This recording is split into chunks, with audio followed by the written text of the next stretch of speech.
E convidando então para estar conosco aqui, sem mais delongas, a respeito do nosso querido irmão Rossandro Klinger, que veio aí agraciar o nosso encontro com a palavra tão sempre muito bem-vinda, sempre muito coerente, aprendendo muito com ele. Então o convido ao palco. Pode subir aqui, Rossandro.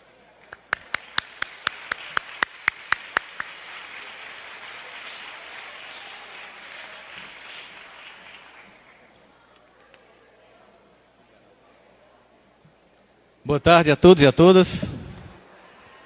Vou pegar aqui para ficar melhor.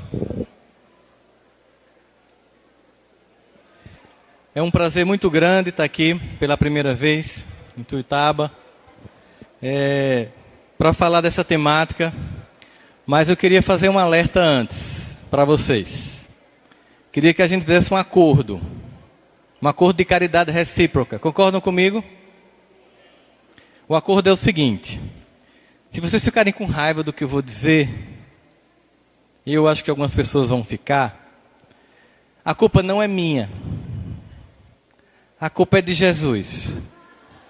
Então, se vocês quiserem tomar satisfação, vocês fazem uma prece mais tarde e perguntam para ele por que ele falou tudo isso.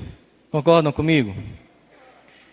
Eu acho que o clima de fraternidade, de alegria, que nos une a todos nós espíritas, nos encontros no Brasil e no mundo, a música, esse evangelho redivivo, realmente aquece os nossos corações.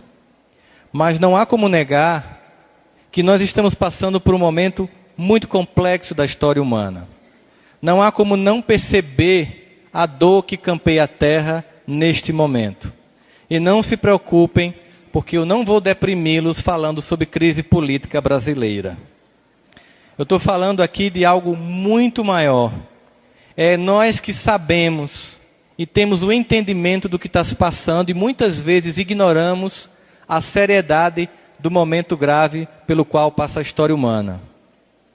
Hoje em dia, pesquisadores de todas as áreas tentam entender o que está acontecendo no planeta.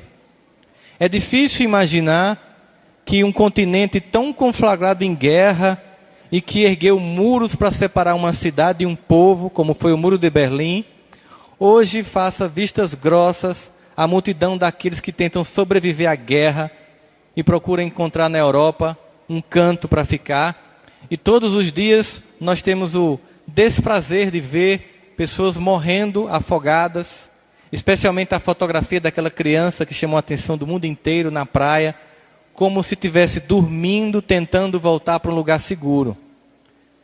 Ao mesmo tempo, enquanto as tragédias coletivas acontecem, nós percebemos também no cotidiano das nossas vidas, das nossas famílias, dos nossos casamentos, do ambiente de trabalho, dentro dos movimentos religiosos e da nossa doutrina, um significativo nível de conflito entre as pessoas. Ao mesmo tempo também percebemos uma perturbação geral na ordem das vidas pessoais, e enquanto a própria Terra se movimenta nas transformações, cada habitante dela, encarnado ou desencarnado, também tem feito isso. Todos nós vivemos no momento anunciado pelo Evangelho. Todos nós temos uma informação que o mundo acadêmico não tem, que passamos por uma crise de proporções históricas, a maior crise da história humana, que irá nos levar a uma outra condição de status civilizatório e espiritual, mas que não acontecerá sem custos, e que não acontecerá a contento sem a colaboração de cada um de nós, que não está aqui hoje, que não foi chamado por Jesus para reencarnar no Brasil, a convite de Ismael, para ignorar a dor e apenas fazer coro à desgraça e passar a ideia de pessimismo, de tristeza e de desesperança que toma conta das almas da pátria do Cruzeiro. O que mais a gente recebe nos WhatsApp da vida são comentários críticos e piadas sobre o Brasil e sobre os mandatários temporais deste país, esquecendo nós de que quem governa a terra é Jesus. E que todos os mandatários são temporais. E que esses irmãos que se equivocam hoje necessitam muito mais de nossa colaboração, de nossa prece, de nosso apoio. Porque alguém que quer trabalhar na obra de Jesus, alguém que quer fazer a diferença na história do seu povo, deve deixar de ser apenas um crítico quanto mais, para ser alguém que reconhece os problemas, porque não é cego e percebe que há problemas, mas reconhece os problemas, propõe soluções e participa dessas soluções. O que nós iremos falar hoje aqui é sobre céu e inferno como estágios de consciência. E eu vou começar e vou terminar com a mesma frase. No momento como esse da história humana, em que os corações parecem desesperançados, desbussolados, sem ter para onde ir, continuamos a ter no Evangelho do Cristo e na sua própria imagem a segurança e a esperança que tantos nós buscamos. Mas na Divina Comédia de Dante Alighieri, esse escritor que dá a nós hoje os contornos imagéticos do que seria o inferno, o céu e o purgatório, na sua obra conhecidíssima da literatura mundial, em que ele, capitaneado por o poeta grego Homero, visita essas três instâncias, o céu, o inferno e o purgatório, vai revelando nelas certas condições físicas que depois são retratadas naquelas imagens clássicas de céu, de inferno, e que depois nos levam, com a doutrina espírita, à condição de entender que lugares geográficos para a dor eterna não existem, mas dentro de nós existe a dor ou a felicidade, conforme nós queiramos sentir ou expressar. Mas é interessante que quando Homero vai chegando com Dante na entrada do inferno, a primeira frase que ele lê no portal é: aqui entrarão os que perderam todas as esperanças. Mas ele diz uma coisa mais chamativa para Homero, que faz ecoar e ressonar com o que está dito no Apocalipse de João. Homero diz a Dante: no inferno, os lugares mais quentes são reservados àquelas pessoas que se mantiveram neutras em tempo de crise. Eu vou repetir, para a gente refletir. No inferno, os lugares mais quentes são reservados àquelas pessoas que se mantiveram neutras em tempos de crise. E no Apocalipse de João está escrito: porque não és nem quente, nem frio, hei de vomitar-te. Olha o peso da assertiva. Porque não és nem quente, nem frio, hei de vomitar-te. Isso dá a clara indicação de que o Evangelho de Jesus é uma carta viva para a ação, para um comprometimento histórico, para que a gente não pense que o Evangelho de Jesus é uma experiência de fim de semana na qual a gente vai para o culto, para a missa ou para o centro espírita tomar um passe e se sentir bem, ouvir o Evangelho, vir para o Cometrim e no dia que volta a trabalhar, a gente se comporta com a mesma indecência, com a mesma incompetência, com a mesma falta de compromisso, com a mesma falta de ética de qualquer pessoa que nunca ouviu falar em Jesus. É nós chegarmos no lugar onde é o altar do nosso serviço e executarmos com a dignidade que o Mestre espera, porque a transformação do mundo não vai acontecer nas instituições espíritas, mas em todos os lugares. Que aqui esteja sendo forjada a nova geração de políticos do Brasil. Porque se nós acharmos que a política é só o lugar dos maus, nunca os bons vão para lá. Que nós possamos nos comprometer a executar o Evangelho naquele princípio que Francisco de Assis nos diz muito claramente. Devemos viver o Evangelho todos os dias, em todos os lugares. Quando necessário, devemos usar palavras. Olha que enfático que ele diz para nós. Devemos viver e pregar o Evangelho todos os dias, todos os lugares. E quando necessário, usarmos palavras. O que faz as pessoas viverem na condição infernal, que as tira o sono muitas vezes e as arroja numa depressão que vai tomar remédio para sobreviver, é uma consciência acusando a si mesma para se retificar. E esse é um sintoma permitido pelo alto para que chame a nossa atenção para a necessidade de mudar o roteiro. É como um alarme. Gás de cozinha, o gás metano, ele não tem cheiro na verdade. Mas os especialistas colocam um cheiro para que a gente sinta que algo está errado. O cheiro denuncia que o gás está escapando. Senão nós não sentiríamos, o gás escaparia e quando a gente acendesse a luz da cozinha haveria uma explosão. Assim as doenças do corpo e da alma são o cheiro que denuncia que alguma coisa está errada, nos chamando para a gente reconfigurar o nosso estado de condutas, a nossa forma de viver e proceder no mundo. Quem somos nós espíritas no Brasil? Somos aqueles falidos de outrora que recebeu uma nova oportunidade do Cristo para desta feita agir diferentemente e fazer do Evangelho uma carta viva no nosso cotidiano e não uma experiência de fim de semana, para que a gente seja mais do que um mero simpatizante da mensagem de Jesus, a gente entenda que Ele que tem um compromisso conosco, espera que a gente tenha um compromisso com Ele. E para que o quadro das coisas mude, é preciso que a gente deixe de apontar para fora e comece a enxergar dentro a grande necessidade de mudança. Se tem uma coisa que é alvissareira, esperançosa, neste momento pelo qual o Brasil passa, por exemplo, é ouvir das pessoas a seguinte questão: não adianta mudar os mandatários temporários do poder se o povo que elege essas pessoas não mudarem suas condutas no cotidiano ético de suas vidas. Se nós estamos sentindo isso, se nós estamos almejando isso, é porque finalmente a gente entendeu que o Evangelho de Jesus não é para mudar os outros. O Evangelho de Jesus é para mudar a gente. E a gente pode até dizer, mas como mudar um país como este? A história humana, vamos recordar, nunca foi mudada pelas massas.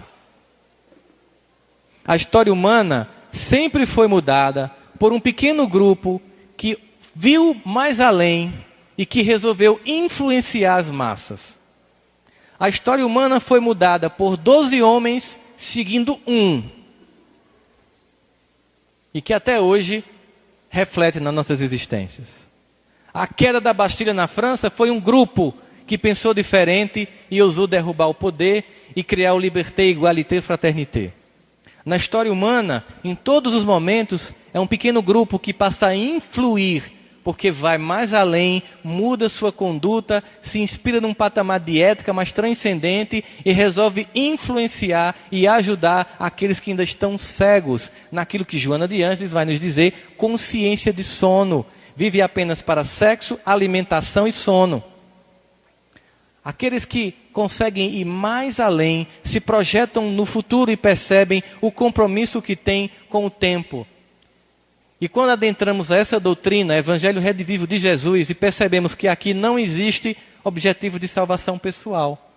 Eu sei que muitos de nós vêm de outros campos da fé cristã e temos uma tendência de reproduzir aqui aquilo que a gente visualizava lá. Então, para muitos espíritas, há uma apenas substituição.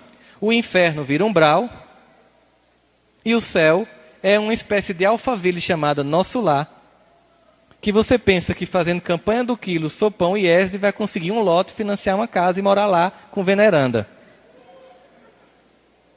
Lamento informar que a doutrina espírita não tem como objetivo salvar a nossa vida pessoal. A doutrina espírita nos convida para que a gente faça parte de um processo de redenção da humanidade. Porque isto aqui é uma nave. E enquanto um filho do Cristo chorar, ela não embarca para o rumo do futuro. Portanto, não adianta cercar a sua casa com cerca elétrica, blindar o seu carro, enquanto o resto da humanidade sofre. Porque um dia você desce do seu carro. Certa feita, eu fui comprar comida chinesa E não sei se vocês já viram que comida chinesa tem um biscoito. Já viram? E sempre tem uma frase positiva. É um biscoito da sorte, que os chineses chamam. E sempre tem uma frase positiva. E nesse dia eu estava em Recife. E assim saiu a frase: hoje você terá um encontro inusitado. Aí eu fiz, uau, o que será? Já sou casado? O que é que pode ser inusitado? Eu abri o carro, entrei numa farmácia e eu fui assaltado. Levaram meu celular, minha carteira. Perdeu, mano, perdeu, velho, perdeu. Tira aí, velho, perdeu, mano. 2 vítimas sociais de 16 anos, com armas na nossa cabeça, ameaçaram, chutaram pessoas e levaram tudo que a gente tinha. E eu concluí, de fato, foi um encontro inusitado. E a grande questão é, ficar com ódio do que aconteceu ou se perguntar, com a minha contribuição, para que no meu país, ao invés de um jovem de 16 anos pegar uma arma para roubar coisas e depois destruir a sua própria vida usando drogas, ele esteja num cometrim sendo evangelizado?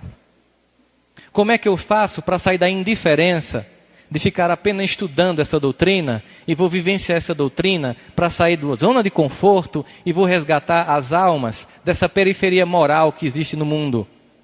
Porque a periferia física é muito fácil de ser identificada. Você chega, vê uma pequena casa, leva uma sopa, uma campanha do quilo, faz um ESD lá, você faz um bazar, leva roupas, mas depois você não tem compromisso com aquelas vidas.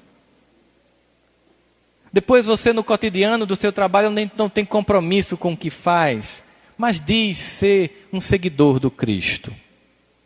O céu e o inferno existenciais são as experiências que sentimos pelo compromisso ou descompromisso com a mensagem de Jesus.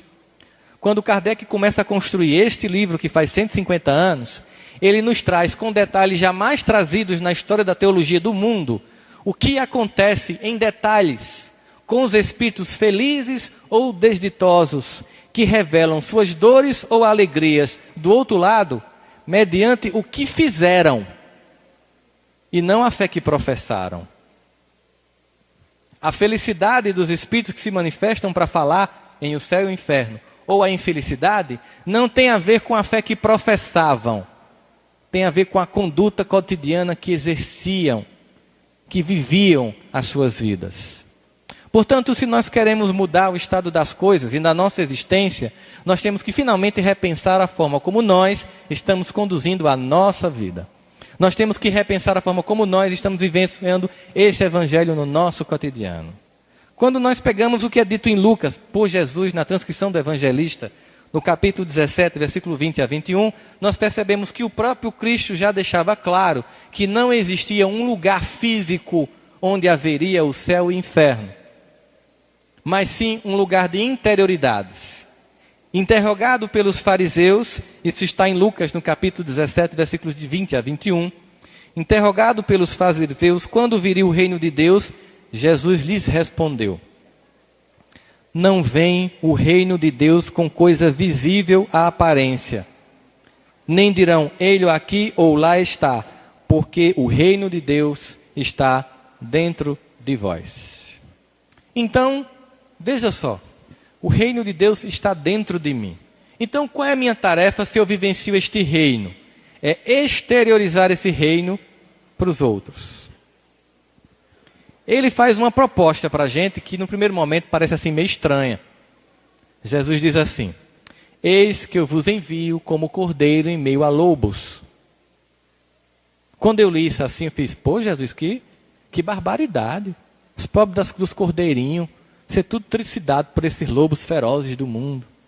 Essas almas ainda incapazes. Quando eu comecei a ler Emmanuel analisando essa mensagem, Emmanuel é um dos mais excelentes comentadores do Evangelho da história humana.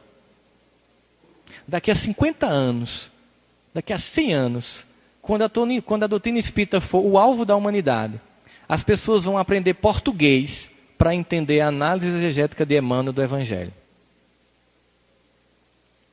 É só você pegar um trecho de Pão Nosso, de Vinha de Luz, que você tem noção do que essa alma consegue extrair de uma frase do Evangelho.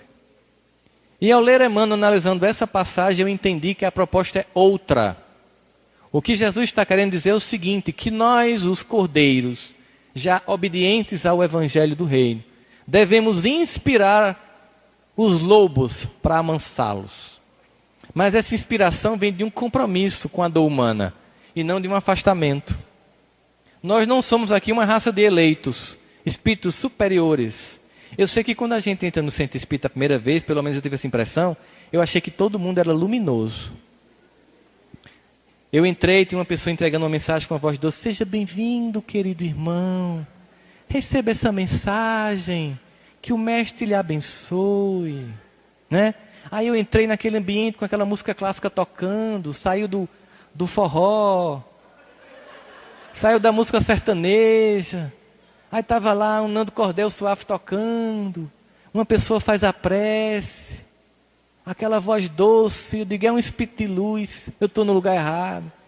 Aí vem um expositor, começa a falar, aí ele já está lendo Emmanuel e começa a mudar o linguajar do português, aí em vez de ele fazer, entretanto, todavia, porém, ele faz debalde os acontecimentos do mundo. Eu faço, eu estou no lugar errado, aqui só tem espírito de luz. Basta ficar mais 10 dias que você começa a observar que ali é o lugar certo para todos estarem. Eu vim para os que estão doentes. E você entende que você está internado no mesmo hospital. E que aqueles que julgam que são médicos são as almas mais necessitadas do Evangelho. E aí você fica empolgado. Porque você descobre uma coisa fantástica nesse hospital Centro Espírita do Cristo. É que nesse hospital, o doente entende que a única forma de se curar é parar de chorar a própria dor, se erguer para cuidar de quem está ao leito do lado. E este é o grande remédio que nos tira do inferno da infantilidade de se achar a vítima do mundo, e coloca aquela aguinha na boca do filme de André Luiz, do romance, e em silêncio passa a ver a dor do outro e a ajudar. E ao final de um único dia, percebe como nossa vida é abençoada. E ao invés de ser o infantil ingrato que apenas pede, pede e chora, se torna alguém que colabora e entende o papel que tem na tarefa do Evangelho. Para que nós possamos experimentar esse céu, devemos escutar Jesus quando nos diz: vinde a mim, todos vós que estáis cansados, que eu vos aliviarei. Esse convite é fantástico, né, gente? Diga aí.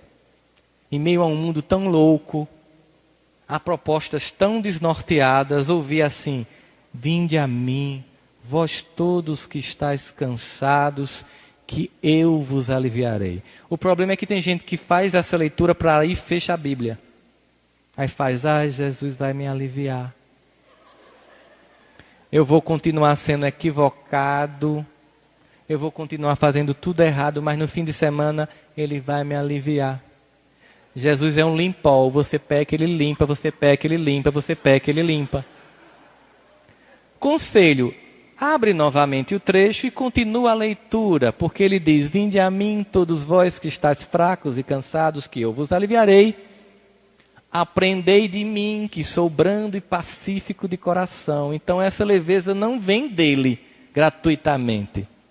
Vem inspirar-se nele para exercer a brandura e a passividade do coração. E assim eu saio do inferno do ressentimento, da falta de perdão, do milindre, do discurso de vítima, do coitadinho que só pede: eu quero passe, eu quero cura, eu quero tudo, mas não quero fazer nada.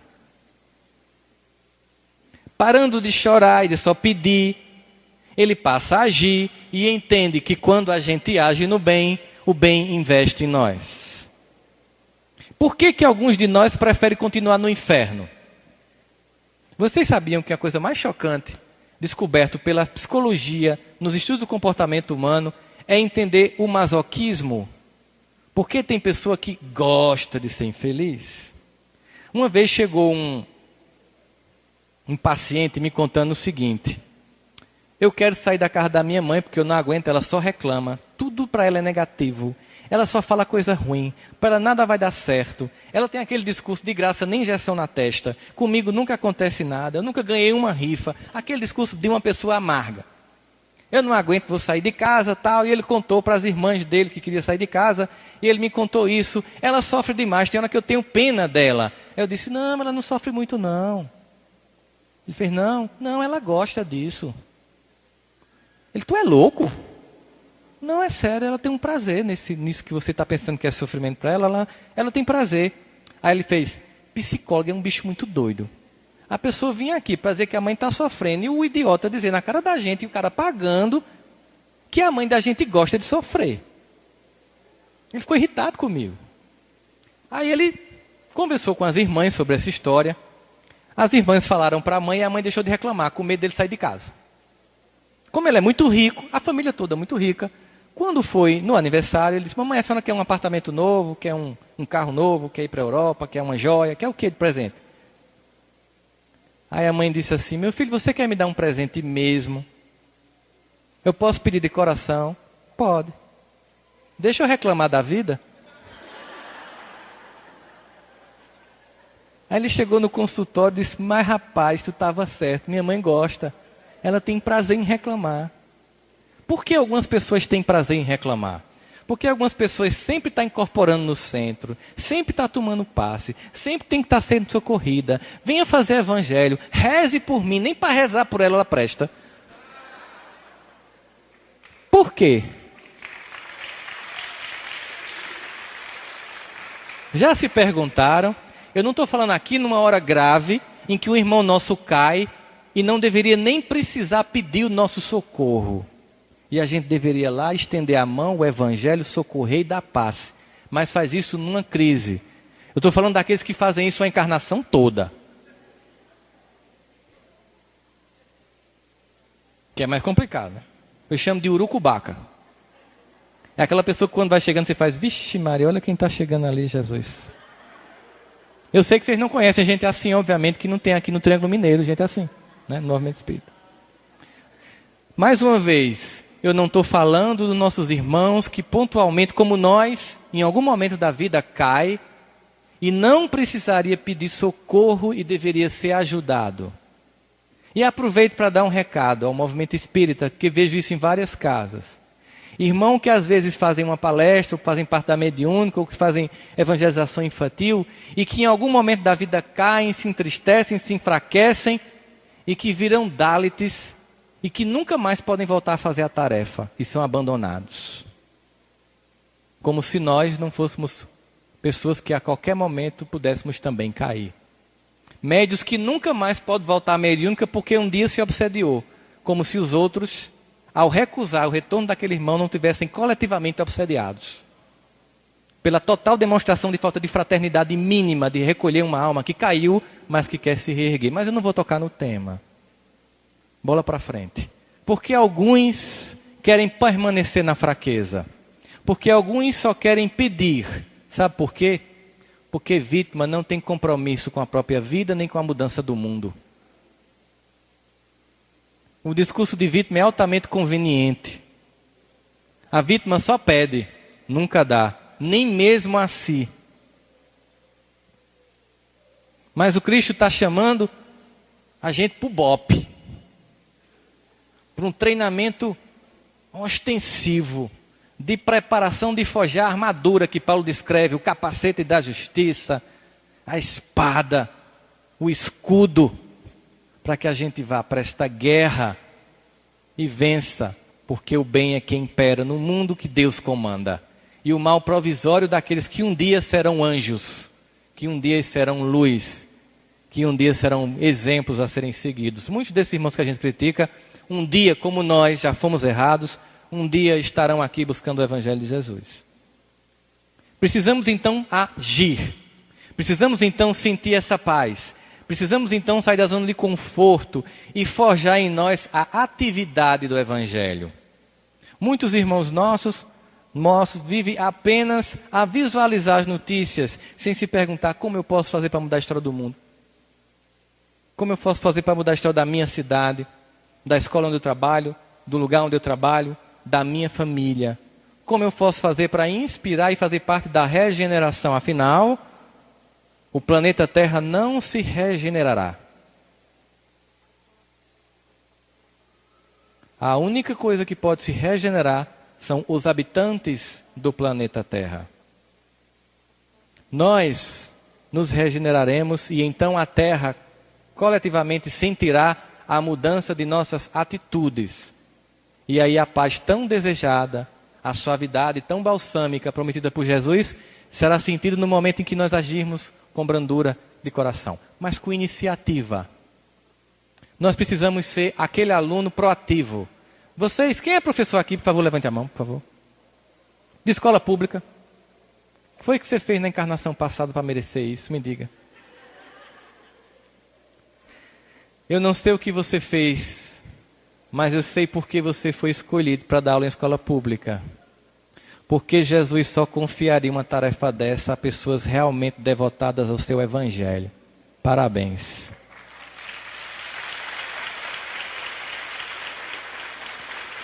Só espíritos devotados ao evangelho de Jesus se submetem a dar aula num país que não reconhece a educação, nem muito menos o educador.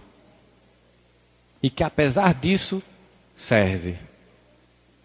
Meus parabéns, meus irmãos. Mas nós devemos nos perguntar, a nossa tarefa de estarmos aqui, a nossa tarefa de fazermos a mudança, é sermos proativos. E eu falei de professor porque todo professor sabe que numa sala de aula, e aí a gente também foi aluno e vai lembrar disso. Numa sala de aula, classicamente, nós temos 3 tipos de alunos. Os proativos, os reativos e os nem-nem. Numa turma de 50 alunos, 5% são proativos. Eles fazem mais do que o que você pede, antes que você peça. E antes de você terminar a pergunta, ele já está com a mão estendida. Feito Hermione de Harry Potter. É uma proativa a bichinha, não é? 5 alunos. 30 são reativos. Só faz o que você pede, quando você pede, sob a ameaça de uma prova. E os outros 15, como dizem nossos irmãos evangélicos, só Jesus na causa. Porque eles são a geração nem. Nem estuda, nem trabalha, nem quer nada com a vida. Ora, quem muda? Aqueles que têm iniciativa. Sabe o que chama a atenção no Evangelho de Jesus? É ele em busca de quem tem iniciativa. E o mais interessante é que quem tem iniciativa são aquelas pessoas que a gente nem queria chegar perto. O que chama a atenção de Jesus são as pessoas que o buscam, com um propósito de mudança. Observe algumas cenas. A mulher que estava sangrando, a multidão inteira tocando nele, com certeza a maioria querendo cura.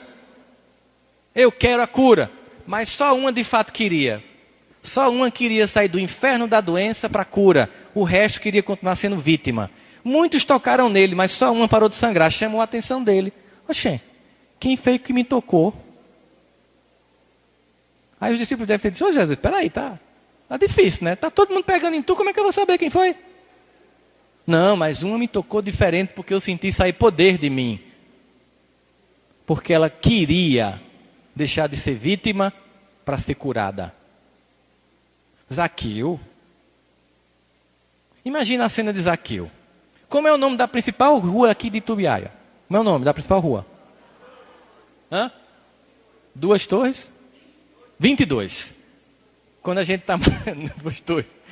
Da distância que eu estou, ficou 2 torres. Ele fez assim, eu vi 2 torres. 22, quando a gente está marcando o bingo lá na Paraíba, faz 2 patins na lagoa. É 22. Pronto. Imagina a situação. Está lá Jesus passando na rua 22. A multidão para vê-lo. Porque ele tinha 32 anos já. Aquela multidão para observá-lo. Ele já era uma espécie de celebrity person da Judeia. Todo mundo queria fazer um selfie com Jesus na época. Certo? Era chique. Mas tinha um homem chamado Zaqueu, que era... Quem era Zaqueu? Vamos imaginar que um cidadão aqui da cidade E a cidade passa pela seguinte situação. Essa cidade é invadida por Campinas, lá de São Paulo. E aqui tem um administrador e toda a população dessa cidade, do Triângulo Mineiro, trabalha para pagar 50% do que tem para Campinas. E quem cobra esse imposto é Badinho. Como vocês sentiriam ao olhar para ele? Ele é um cidadão da cidade que está cobrando imposto para o invasor. Ele era amado? Era odiado. Imagina esse Zaqueu. Jesus vai passando na rua 22, e não nas duas torres. E Zaqueu, que é baixinho, segundo a narrativa do Evangelho, tenta vê-lo. Quando ele tenta passar na multidão, que a multidão olha para ver quem está fazendo assim para passar, que vê que é ele, o que é que faz? Sai, miséria, nojento, cobrador de imposto. Tu lá merece ver Jesus, miserável. Empurra. Sabe o que é que faz uma pessoa que tem autoestima baixa? Vai para casa chorar. Ninguém me ama, ninguém me adora, ninguém me chama de meu amor. E vai cantando, ai, me not dog no. A vítima. Zaqueu não. Eu quero ver esse homem. Ninguém me deixa passar, mas eu vou ser proativo. Eu não vou desistir. Vi uma árvore, um sicômoro, árvore típica da região, subiu em cima. E veja, Jesus ia passando com um monte de gente lá, ele olha para aquele baixinho lá em cima. E diz, eu vou comer na tua casa, desce daí. O que chamou a atenção em Zaqueu? Proatividade. Eu quero mudar. Eu deixei de ser vítima. Deixei do discurso de coitadinho, cansei de errar, eu quero mudança. Por que o filho pródigo é abraçado e comemorado, embora achasse que não merecesse quando volta para a casa do pai? Porque ele errou, porque ele perdeu tudo, porque ele apostou errado, porque ele investiu em pessoas que não amavam ele, porque perdeu tudo e a todos e entendeu e quis mudar.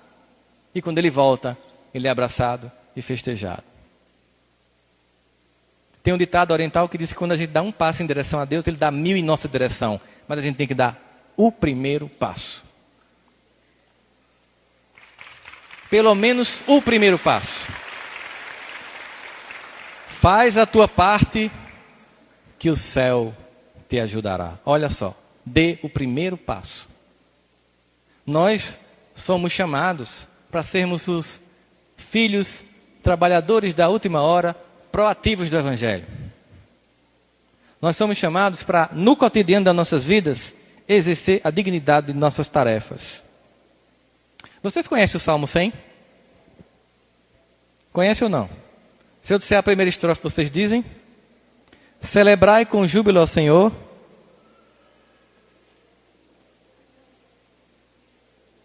Estamos precisando de mais Haroldo Dutra em Severino Celestino. Celebrai com júbilo ao Senhor. Olha só. São 150 salmos. Desses, 105 são de Davi. 14 da família Isé. E alguns outros de reis também conhecidos. Mas o Salmo 100 e alguns outros não tem um autor conhecido. Mas o Salmo 100 ou 99, conforme a tradução que você esteja da Bíblia na mão, diz o seguinte: celebrai com júbilo ao Senhor todos os moradores da terra, servindo a Deus com alegria e apresentando-se a Ele cantando. Aí você termina de ler, para que essa fúria todinha? Né? Por que celebrar a Deus com alegria, apresentar-se a Ele com júbilo e cantando? O salmista conclui dizendo, porque Deus é bom, eterna é sua bondade, sua fidelidade dura de geração em geração. A pergunta que não quer calar, onde eu celebro com júbilo ao Senhor? No centro, no final de semana? No culto, na missa? Se eu sou um professor que tenho que chegar de 7 horas na escola e saio e chego às 7h30, que tenho que sair de 11h30 e saio às 11h, todo dia eu roubo como um grande corrupto 1 hora do dinheiro do povo que paga meu salário e que talvez tenha como único lugar de redenção na existência a aula que eu dou naquela escola, porque tem pais descompromissados e falidos. E eu saboto o destino dessas crianças pelo meu descompromisso moral. Mas no final de semana, eu celebro a Deus. Se eu sou um servidor público e tenho estabilidade pública do meu emprego pelo concurso que eu estudei, ralei para passar, parabéns, foi mérito seu. Enquanto quase 8 milhões de brasileiros agora estão desempregados, e você não trabalha o tempo inteiro do expediente que você deveria trabalhar, e você só reclama por melhorias, mas não presta um serviço de qualidade ao povo que te paga, você é um corrupto.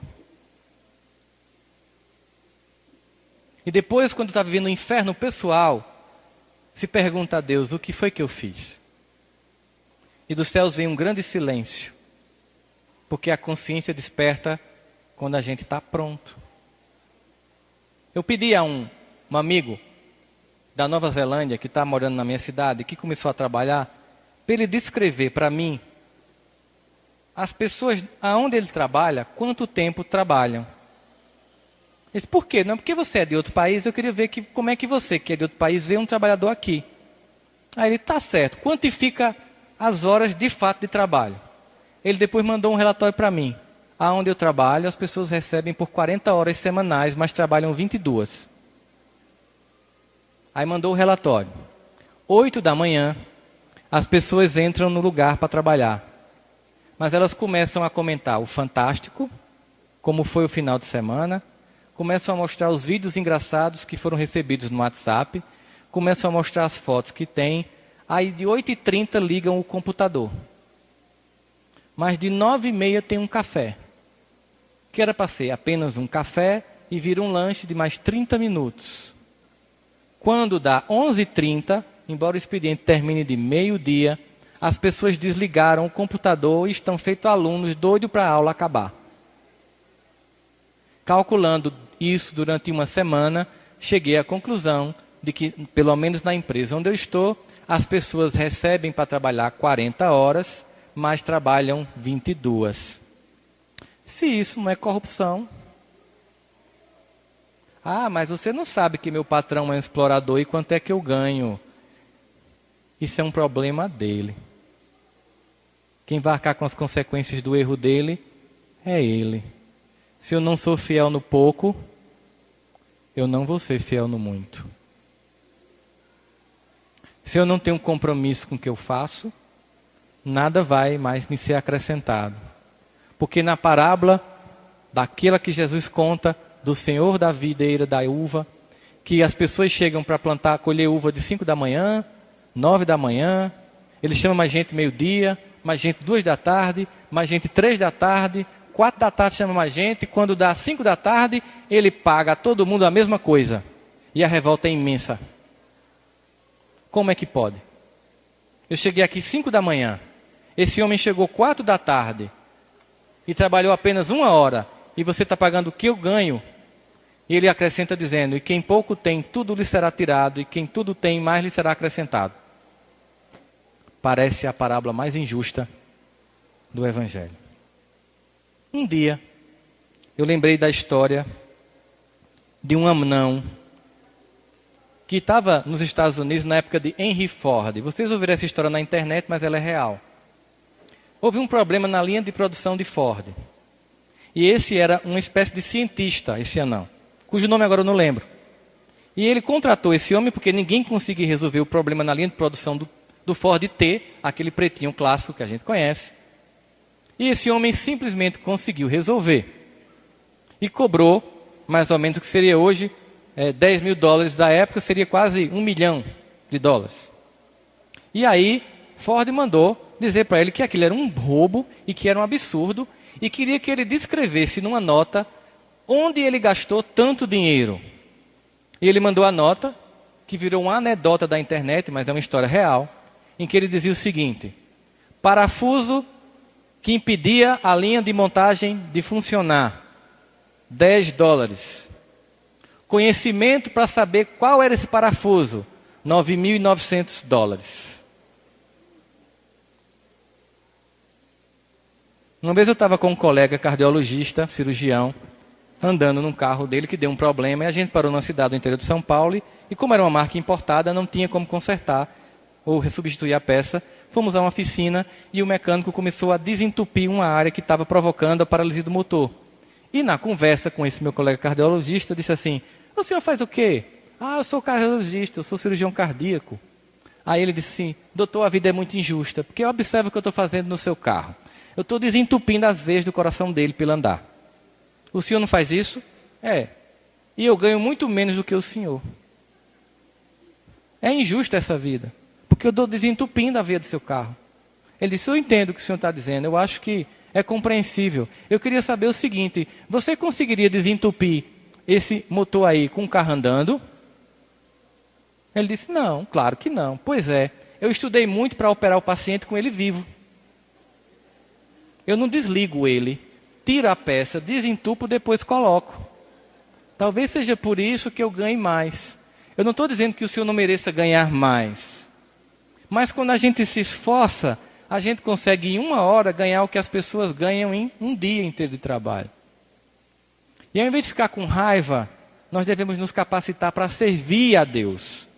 Ao invés de se comparar com as pessoas, devemos analisar nossa trajetória. Devemos analisar o quanto nós podemos fazer para que o mundo saia deste momento.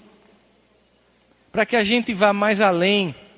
Para que a dor deixe de campear os nossos corações e os demais, é preciso que a gente se capacite para servir a Deus. Precisamos deixar de ser a vítima, que apenas chora, que apenas reclama e que começa a agir para mudar a história do mundo. Precisamos entender que doutrina espírita é o grande manual de transformação da raça humana. Que esse Pentateuco desdobrado por muitos irmãos nossos, exemplarmente Chico Xavier, em tantas outras obras que nos emocionam, não são apenas uma ficção à la Harry Potter. André Luiz não é um Matrix.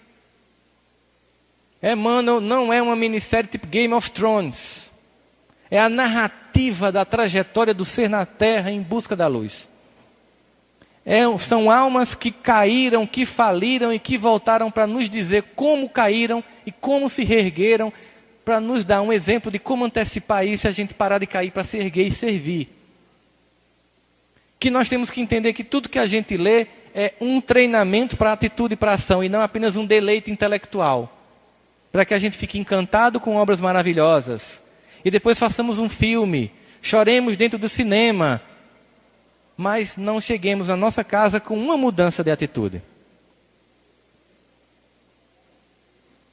Está claro para nós que Jesus não é um objeto de culto.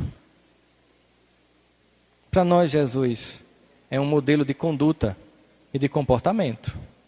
E eu lembro de uma música da minha infância, que vocês devem cantar também, vocês devem lembrar, que trata exatamente disso. De Jesus como um objeto de comportamento, como um modelo de comportamento e não como um objeto de culto. Vocês conhecem essa música? De um padre chamado Padre Zezinho.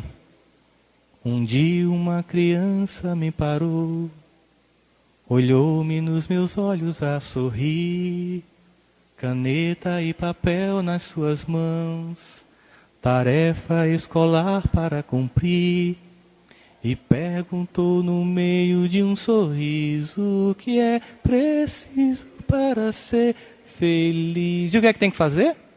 Amar como Jesus amou, sonhar como Jesus sonhou, pensar como Jesus pensou, viver como Jesus viveu, sorrir como Jesus sorria, sentir como Jesus sentia. E ao chegar ao fim do dia, eu sei que eu dormiria muito mais feliz. Entende? O que nos faz dormir feliz no céu do encantamento é viver, pensar, agir inspirado em Jesus, porque a gente ainda não consegue fazer como Ele. Mas como diz Paulo, o que nos define como filhos de Deus, seguidores do Mestre, é a meta que estabelecemos. Não é o erro que ainda cometemos. É o desejo meta de sermos anjos. É o desejo meta de agirmos para mudar o nosso comportamento. É sairmos de uma visão deturpada, daqueles que apenas reclamam, que só veem o caos, e sermos o portador da esperança, da luz, da mudança. É quando todo mundo diz não dá certo, a gente dizer vai dar certo. Nós devemos ser como os bombeiros. Nós espíritas devemos nos comportar como os bombeiros. Quando o perigo começa a acontecer, todo mundo vem para cá. Só o carro do bombeiro vai para lá. Nós devemos entender que nós estamos aqui para apagar fogo, mas para acender a chama ardente do Evangelho no coração. Nós devemos fazer o movimento inverso. Enquanto todo mundo corre e só fala do caos, nós devemos ir em encontro daquelas pessoas e levar esperança. Porque a esperança não vai se materializar do céu na terra. Nós somos o sal da terra e a luz do mundo. É em nós que as pessoas vão ver expressa a esperança. É quando a olhar para a gente e ver, aqui eu vou encontrar alguém que serve o Evangelho, que quer me consolar, que quer me levantar, que quer seguir comigo. Isso é o que dá paz. Sabe o que é que dá? Os espíritos obsessores aqui falam assim. Sabe o que é que dá paz? O que dá paz, até o passarinho se irritou. O que dá paz é sentimento de dever cumprido. Observe, qual é o dia que você não dorme bem? Quando você não conseguiu fazer tudo que tinha feito, que tinha planejado para fazer. Qual é o dia que você dorme em paz? Mesmo muito cansado. Quando você fez tudo que você planejou para fazer. Aí você fica cansado, mas dorme em paz. E a gente busca sair desse inferno existencial para esse céu existencial. Mas não é meditando apenas. Não é tendo uma experiência espiritual desprovida de sentido. É indo mais além de perceber apenas a expressão emocional do Evangelho. Todas as religiões atraem, elas têm mensagens belíssimas, mas elas chamam para a ação. Mas a maior parte de nós fixa na aparência. Muita gente resolve ser evangélico e diz, não, porque é muito lindo, a pregação dos pastores, a banda mineira diante do trono cantando, é muito lindo, Regis Danés cantando como Zaqueu, é emocionante. Mas a pessoa não muda. Não, bom é ser católico. Agora tem um padre que tem chapéu de cowboy, tem outro que canta que é um gatão chamado Padre, Fábio de Melo, que embaixo nos comentários do YouTube é engraçado. Coisa linda, não sei o que. As pessoas veem a mensagem e só faz essas coisas. Tem agora Reginaldo Manzotti. E tem a história de Francisco de Assis, de Clara, a igreja, os vitrais. Mas não muda. Não, o bom é ser budista. Ficar assim, meditando. Mas não muda. Na massa é ser Hare Krishna. Bota aquela roupinha laranja, fica cantando Hare Krishna, acende um incenso, dentro de casa, abre os caminhos, afasta os obsessores. Não, bom é ser muçulmano. 5 vezes por dia, pega a bússola, foca Meca, Medina e começa a fazer reverência a Allah. Mas é espírita, velho. Espírita que é legal. Espírita conversa com quem já foi. Espírita vai, espírita vem. Daqui uns dias vai ter um aplicativo Skype Celeste, feito pelo movimento espírita, né? Então massa é ser espírita, meu irmão. Isso é que é legal. A gente vai vender esse aplicativo na Apple Store. Vai ser também para o Windows Phone, para todo tipo de celular, de todo tipo de planejamento que a gente imaginar. Mas o indivíduo não muda. É um cristão de aparente. Ele é um mero simpatizante do Evangelho. Mas o Evangelho ainda não se tornou uma vivência na sua vida. Não pratica, não se expressa, não sai de si para servir. Todos nós queremos paz. Todos nós queremos sentir essa paz. Todos nós queremos usufruir dessa proposta generosa do Evangelho. Mas, igual a uma charge que eu recebi, que era assim: quem quer mudança? A multidão. Quem quer mudar? Quem quer a paz? Quem quer ser a paz do mundo? Quem quer o perdão? Quem quer estender as mãos e perdoar? Quem quer ser reconhecido e elogiado? Quem quer reconhecer e elogiar? O movimento em Jesus é um movimento de atividade. E nessa atividade, a preocupação é em servir, não em ser servido. Eu não vim para ser servido, eu vim para servir. Quando a gente sai do ego, de querer ser o centro do universo, baixa a crista e entende que o centro é Deus e que seu representante maior é o Cristo, a gente abre mão dessa necessidade de se tornar o centro das atenções e se torna um servidor daquele que de fato é o centro das atenções, até depois de um processo que é lento, que é no dia para a noite, mas a gente vai conseguir, até a gente passar pelo processo de Paulo. 3 anos no deserto, muito equívoco, apedrejado na Grécia, crista baixa, ele não se anula, ele não se nega, ele se eleva e diz, já não sou eu quem vive, é Jesus quem vive em mim. Tudo que a gente quer é isso. A verdade é essa. Eu acho que a maior parte de nós está cansado já. A gente está cansado de tanto erro. A gente está cansado de tanto equívoco. Esses doces são para mim, não adianta olhar. Isso é inveja, é feio. Papai do céu briga. Ele até pediu para eu vir com a mala vazia para levar um docinho daqui de Minas, então não adianta. Vamos comprar lá fora. E é? Então tu não cobra imposto de mim, não? A gente faz uma negociação. A gente está cansado. A gente quer essa paz. A gente também quer ser um instrumento dessa paz. A gente quer cantar e vivenciar Francisco de Assis. Senhor, fazei de mim um instrumento da vossa paz. A gente não quer apenas se emocionar ao ouvir ou ao cantar a música. A gente quer cantar no coração e nas mãos, nos gestos cotidianos daqueles que fazem a mudança do tempo, a mudança da história. A gente quer sentir essa lei que está na nossa consciência, nessa resposta que é a mais teologicamente profunda dada a Kardec no Livro dos Espíritos, na questão 622, onde está a lei de Deus na consciência? E Kardec pergunta, visto que traz na consciência a lei de Deus, que necessidade havia ela de ser revelada? Eles respondem, os homens esqueceram e desprezaram, então quis Deus que fosse lembrada.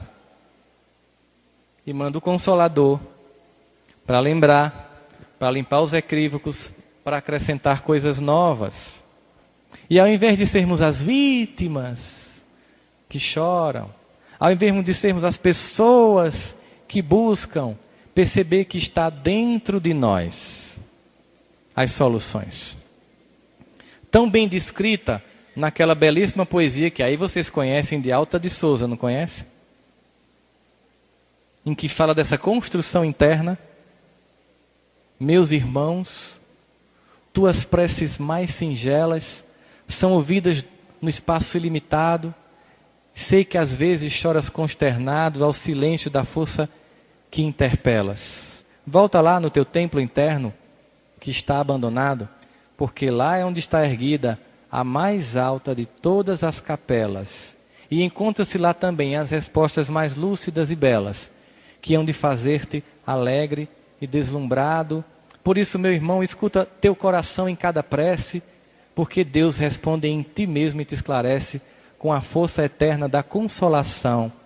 E aí então compreenderás a dor que te domina, esse inferno, essa depressão, essa angústia, essa falta de perdão, ante a linguagem pura e peregrina da voz de Deus em luz e redenção.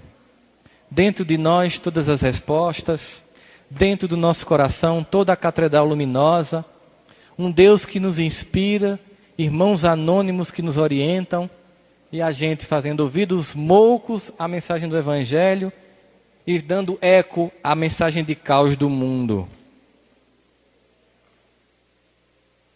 Crises vão e vêm. O amor é que é eterno. Crises outras virão, porque a gente faz parte da cocriação com Deus. Quando a gente mete os pés pelas mãos, a gente altera temporariamente a ordem das coisas, mas Deus que nos ama reordena tudo de novo. Não vamos ser os arautos da desesperança. Vamos ser o agente da paz e da esperança. Não vamos reforçar o coro e o discurso do caos. Vamos aumentar as nossas preces pela pátria do Evangelho. Mas vamos, mais que isso, não apenas, pedir a Deus que ilumine os nossos irmãos que estão estagiando na vida política no Brasil. Mas pedir sobretudo a Deus que nos inspire para que na minha vida pessoal eu seja a luz do mundo e o sal da terra. Que eu inspire as pessoas na mudança do meu comportamento. Que eu faça a mudança que eu desejo no mundo. Que eu leve a paz que eu quero para mim. Que eu leve a justiça que eu solicito. Que eu leve o serviço que eu tanto peço. E aí, cada um de nós, pontuadamente fazendo a nossa parte, vamos mudar a história do mundo. Esse evento acontece no Triângulo Mineiro há 52 anos. E eu tenho certeza que quem está aqui desde os primeiros eventos sabem o quanto este país melhorou. Eu tinha feito uma palestra no Ministério da Defesa em Brasília. Depois eu fui jantar com um general. E quando nós chegamos no restaurante, tinha um ex-ministro do Supremo aposentado. Que eu não vou dizer nem o nome do ministro, nem do coronel, certo? E ele olhou para o ministro e disse: ministro, na sua época não tinha essas coisas aqui em Brasília. Que tristeza, né? O ministro deu uma risadinha e disse: ô meu filho, deixe de ser inocente. Na minha época não tinha imprensa livre para denunciar. O que nós estamos vendo hoje é o expurgo, é a limpeza, é o revelar, é o vir à tona do que sempre aconteceu, para que haja mudança. Portanto, o que está acontecendo é a mais pura expressão da esperança. O que nós vamos ver nas nossas vidas pessoais é a vinda desses segredinhos que todo mundo tem revelado ali, ó. Porque para a mudança vir, nós temos que reestruturar nossa própria vida. Se nós queremos um céu existencial, se nós queremos um compromisso com Jesus na nossa vida e na vida da nossa história, nós devemos repensar a nossa forma de agir neste tempo em que estamos encarnados. Para que nós não possamos depois ouvir, no umbral, os lugares mais quentes estão reservados para aqueles espíritas que se mantiveram neutros em tempo de crise. Juntos pelo Evangelho, meus irmãos. Muita paz e muito obrigado.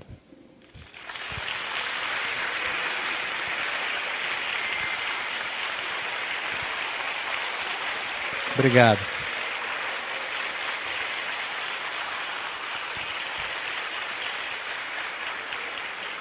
Vão ficar com inveja não, né?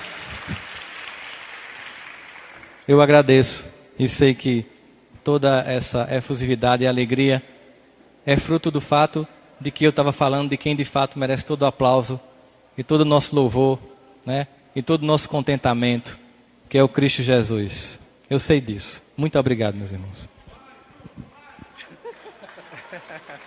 Ainda bem que eu não canto. Rossandro, nós te agradecemos mais uma vez por estar entre nós, não é?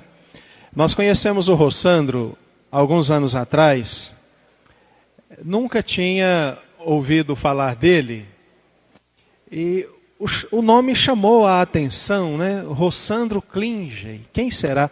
A princípio eu pensei que era um ator da Globo, Klinge, né? Um nome assim tão bonito, tão diferente, né?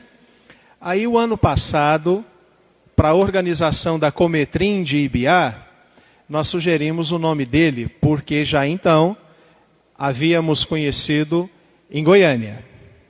E de lá para cá, desde o ano passado, ele está entre nós e com certeza permanecerá entre nós por muito e muito tempo, nessa viagem que não é fácil.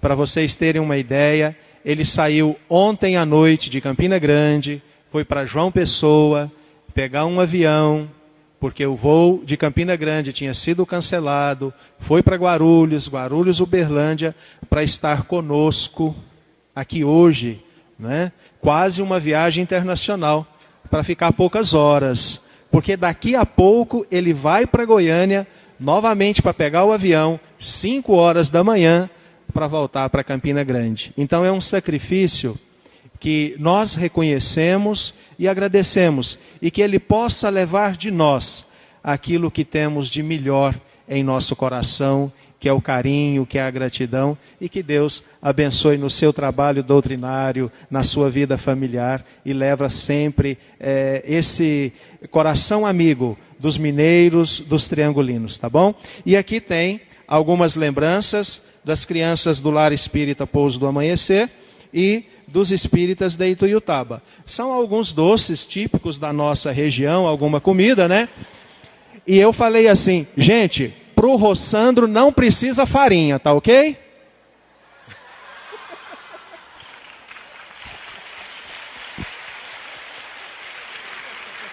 Gente, é o seguinte, tanto ele quanto a Ana vão permanecer ali algum tempo, de frente para o backdrop, para tirar uma foto, pegar um autógrafo, porque ele é o autor desse livro, Auto Perdão, editado pela Federação Espírita do Estado de Goiás, e coautor do livro, junto com a Ana, Céu e Inferno, Mito ou Verdade. E tem também os DVDs para aqueles que tiverem interesse, fiquem à vontade, tenham um resto de tarde muito agradável. Rede Amigo Espírita, uma ferramenta de união, interação e divulgação do movimento espírita. Acesse www.redeamigoespírita.com.br e confira nosso acervo disponível. Rede Amigo Espírita, divulgando, instruindo e unificando.